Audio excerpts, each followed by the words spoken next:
पतंजलि का offer for sale चल रहा है उस पर आपको क्या करना है, क्योंकि आज रिटेल निवेशक इस ऑफर फॉर सेल में चाहें तो पैसा लगा सकते हैं।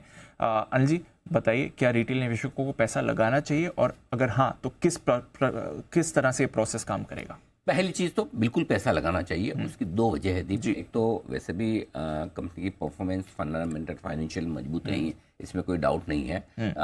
दूसरी बात यह कि जो रेस्पॉन्स कल इनका नॉन रिटेल के लिए, बड़े निवेशकों के लिए ऑफर फॉर सेल का दिन था जो कल खत्म हुआ, यस, 2 गुना बढ़ा था। 2 गुना। कंपनी के पास ग्रीन शू ऑप्शन था, उसके बावजूद कंपनी ने एक्सरसाइज नहीं किया।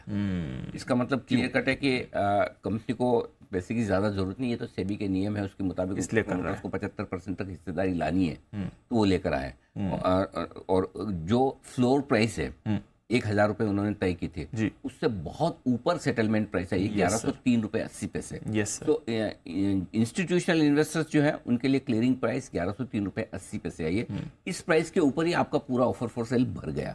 अच्छा, नॉन रिटेल कैटेगरी में। तो आप सोचिए, उस लिहाज से अगर 1,000 रुपये से गिनेंगे तो नो डाउट आप ये सोचेंगे कि ऊपर तो 1200 का भाव होता था, कल लोअर सर्किट पे भी था, वहां से नहीं गिनना है, आपको फ्लोर प्राइस से देखना है। फ्लोर प्राइस के ऊपर कितनी बुक बनती है। तो 1103 रुपये 80 की क्लियरिंग प्राइस है। अब ये आपके लिए बेस का काम करेगी। तो पहली चीज़ तो है कि रिटेल इन्वेस्टर्स को जो आपकी 2 लाख रुपए का विकल्प है वो एप्लीकेशन लगाइए। एप्लीकेशन लगाने का तरीका क्या है?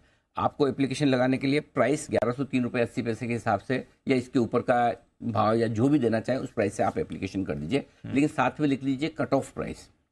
तो जो भी cut off price company decide करेगी उस पर आपको अलॉटमेंट मिल जाएगा, तो आपको कोई टेंशन ही नहीं है। अगर आपने कट ऑफ प्राइस नहीं लिखा और जिस प्राइस पे कंपनी अलॉट करती है उसके उस प्राइस पर या उसके ऊपर की एप्लीकेशन है तब तो ठीक, लेकिन अगर आपने नीचे की, समझिए आपने 1,000 रुपये में अप्लाई किया और अगर आपने कट ऑफ लिखा तो भी कोई दिक्कत नहीं, जिस भाव पे आएगा तो आपको, आपने जितना पैसा भरा है उस हिसाब से आपको अलॉटमेंट मिल जाएगा।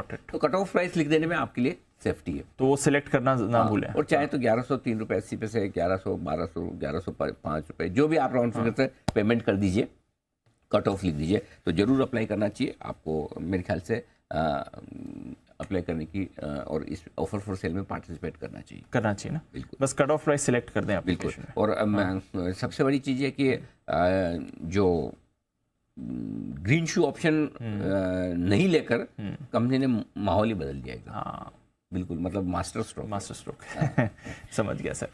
मेरे को याद है पहले भी जब इनका ओएफएस आया था तब भी हमने अपने पूरे कॉन्फिडेंस के साथ कहा था कि इसमें पैसे लगा। 650 रुपये में इशू आया था दीप, और तब हम शायद अकेले थे जो हम कह रहे थे कि यहाँ पर खरीदारी करनी चाहिए। आज भी जब वापस से ओएफएस आ रहा है तो हम करेंगे, और ये आखिरी सप्लाई है, इसके बाद हैवी नहीं है। ना कंपनी को पैसे की जरूरत है, ना ग्रीन शू ले रहे हैं, तो I don't think near future में आपको कोई बहुत बड़ी सप्लाई आएगी, तो लगा सकते हैं। चलिए ठीक है सर।